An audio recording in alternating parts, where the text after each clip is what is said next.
सभी किसान भाइयों को राम राम। आज आपको एक ऐसे किसान से मिलाएंगे जो पिछले 4-5 साल से जो ये पराली है, धान का जो अवशेष है, उसको अपने खेत में मिला रहे हैं और उसका क्या रिजल्ट इनको मिला है, क्या फ़ायदे मिले हैं, इसकी पूरी विस्तृत जानकारी जो ये हमारे किसान भाई हैं ये आज आपको बताएंगे। आज हम आए हैं गांव चांसमंद, ब्लॉक इंद्री, और हमारे भी जो एक बहुत ही प्रगतिशील किसान हैं वो है संदीप जी। तो संदीप जी से आज हम चर्चा करेंगे कि भी आप जो है पराली का प्रबंधन कैसे कर रहे हो पिछले 4-5 साल से और उसका आपने क्या रिजल्ट मिला है। तो संदीप जी, जैसा कि आप 4-5 साल से ये जो धान की जो पुराल है, जो अवशेष हैं, इसको अपने खेत में मिलाते आ रहे हो, तो और आज भी हम देख पा रहे हैं कि आप जो है खेत में हैरो के द्वारा इसको जो ये पराल है, गुद्दा है, इसको मिट्टी में मिला रहे हो। तो आपको ऐसा करने से क्या लाभ हुए हैं? पिछले 4-5 सालों का आपका क्या एक्सपीरियंस रहा है? इसका सर बहुत बड़ा लाभ है जी। मान लेवा मन आग लगा दी, उसका क्या लाभ है? इसको हम खेत में मिला रहे, इसमें जो भी मान ले प्रोटीन, जीवाणु कुछ भी है वो खेत में ही है। हमारा खाद पानी जो भी था, पहले दवाई थी, सब इस खेत में रहेगी। आरो से इसको काटेंगे, इसको पानी से भरेंगे, ये कुछ तो गल जाएगा, उसमें कम उसमें रहेगा 20% गुद्दी रहेगी, जो वो 20% नहीं गलेगी। तो उसके बाद रूटावेटर से बोएगा किसान गेहूं, तो उसमें खत्म हो जाएगी वो। अगर उससे नहीं बोएगा, सुपर सीडर से बोएगा, उसमें तो पाने की नहीं वो तो ऐसा यंत्र है, वो अपना पति है। तो कितने दिन का प्रोसेस है इसका गलने का? जैसे हमने मान लो सपोज करो ये आज इसको हैरो से हमने बहा दिया, तो पानी देने के कितने दिन के बाद आपके अकॉर्डिंग कितने दिन में गल जाती है? मेरी सोच है, देखो मान ले मैं करदा रहा, बाकी मैं सबको सलाह दे रहा है भाई ऐसा करो। मान ले अपने खेत अपने यारों से बाओ, या किसी किराए दूसरे किराए वाले से कराओ, किसी से भी कराओ, यारों से खेत बाओ, दूसरा करा लो उसको पूरा पानी भरो। अगले दिन उसमें थोड़ा कम होएगा, उसको फिर दोबारा भर दो पानी। अच्छा। वो जो थोड़ी गुद्दी ऊपर रहेगी ना, एक बार पानी दे थोड़ी नीचे आएगी, दूसरी बार पानी देगा जमीन नीचे चल जाएगी, और ये मिट्टी मान ले इसके ऊपर आ रही गुद्दी गई, ये सब गलेगा जी, मैं गारंटी दे रहा था बात की। तो जैसे ये गल जाएगा, सपोज करो कि 20 दिन या महीने के बाद ये गल गया, तो उसके बाद आपको इसमें क्या मतलब क्या चेंजिंग आएगी हमारी मिट्टी में, क्या फर्क महसूस दिया आपने? देखो जिसमें मान ले ये डीएपी बताते हैं भाई, इसमें डीएपी बहुत ज्यादा होता है जी। एक कट्टा तो हम न गेरना डीएपी, वो तो सभी किसान गिर रहे, एक कट्टे 1 किले में।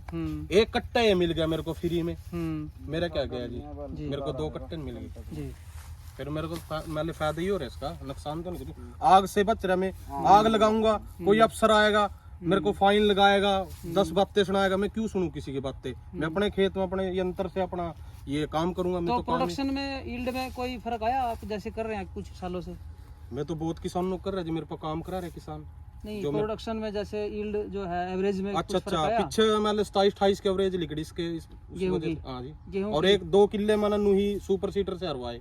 अच्छा। तो मान ले उसमें से थोड़ी कम लिखड़ी एवरेज। अच्छा। खेत यही है जी, यानी कि उन खेतों में पराल नहीं कटी हुई थी, वो साफ खेत थे। मान ले वो तो इतनी जा रही सुपर सीटर, तो उससे मान ले क्या हो रहा, अब लोग किराए बचाने के मारो सीधी सुपर सीटर बैठ रहे, तो उसमें मान ले नमी कम रहेगी तो गेहूं कम जमेगी, और आरो से मान ले पड़ेंगे खेत, और फिर सुपर सीटर कराएंगे, रूटावेटर कराएंगे, उससे बढ़िया होगी। आपके कहने का मतलब है कि अगर हम एरो से जोते हैं अपने खेत को, तो ये जो पुराल है ये नीचे मिक्स हो जाएगी, अच्छी तरह से मिक्स हो जाएगी, उसके बाद फिर सुपर सीडर से उसमें आप चला सकते हैं। सुपर सीडर से सुपर सीडर से एरो से किसी से यानी कि इस गुद्दे को, इस पराल को जो है अपने खेत में मिलाएं, इससे आपकी उत्पादन बढ़ेगा फसल का, और जो जीवाणु की संख्या है उसकी भी बढ़ोतरी होगी। सही है। तो दूसरे जो हमारे किसान भाई हैं उनको आप क्या कहना चाहेंगे, क्या संदेश देना चाहेंगे? मैं तो उनको ये संदेश दे रहा, सब किसानों को मान ले, सब किसानों पर मान ले आरो भी है, ट्रैक्टर भी है, सारे साधन है, गवर्नमेंट सब्सिडी भी दे रही, सुपर सीटर भी दे रही, और साधनों पर भी मान ले सब्सिडी दे रही। तो मान ले आग लगाने से तो बढ़िया ये काम करे, ये काम बढ़िया है। ठीक है, अब हम बात करेंगे राहुल राणा जी से। राहुल जी भी एक प्रगतिशील किसान की श्रेणी में आते हैं, क्योंकि ये भी जो है ना पिछले कई सालों से इसको पुराल को, धान के अवशेषों को मिट्टी में ही मिला रहे हैं। तो राहुल जी, आपका क्या एक्सपीरियंस है अपने खेत में जो आप मिला रहे हो पिछले कई सालों से पुराल को? इससे जी यील्ड में भी फर्क है जी, और जो खेत को प्लेते हैं, जैसे इसके बहाने के बाद जो प्ले देते हैं, प्लेने के बाद नमी हो जाती है बहुत बढ़िया खेत में, उससे आपका जो गेहूं है पैदावार मतलब जो जर्मिनेशन है वो बहुत बढ़िया होता है।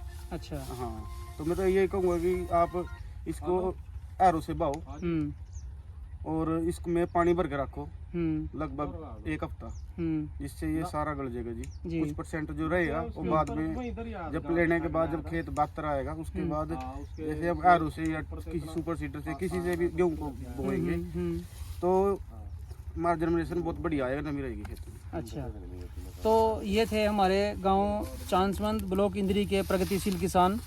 तो सभी किसान भाइयों से यही अनुरोध करेंगे कि आप अपने धान के अवशेषों को अपनी खेत की मिट्टी में ज़रूर मिलाएं। ये ना सोचें कि ये एक फिजूल की बातें हैं, ये कि बहुत ही बढ़िया तरीका है अपनी उत्पादन क्षमता बढ़ाने का, अपनी फसल को स्वस्थ रखने का। और इस मैनेजमेंट के लिए, इस प्रबंधन के लिए हरियाणा सरकार के द्वारा प्रति एकड़ जो है वो प्रत्येक किसान को प्रति एकड़ 1000 रुपये की राशि भी प्रोत्साहन राशि के रूप में दे रही है।